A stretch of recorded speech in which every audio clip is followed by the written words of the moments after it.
Let's start doing some actual geometry in 3 dimensions. One of the simplest equations we could look at is z equal to 0. We call this the xy plane, so x and y are allowed to be anything.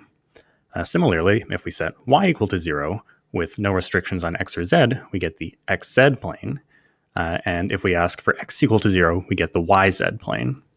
Now, if we set one of these variables to just any number, not necessarily 0, then we get a plane which is parallel to the one we got by using 0.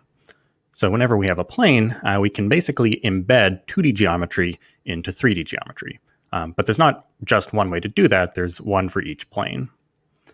Now, if we have a system of equations, the solution set will be the intersection of the solution sets to each of the individual equations. So the intersections of these planes, which will give us a line.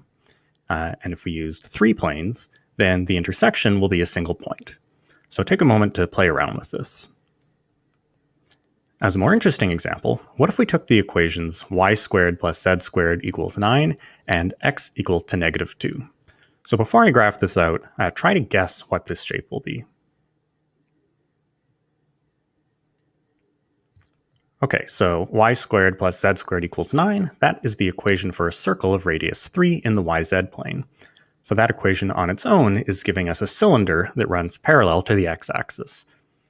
Then the equation x equals negative 2 describes a plane, and the solution to the combined system of the equation is the intersection of this plane and this cylinder. So we get this circular cross-section of the cylinder.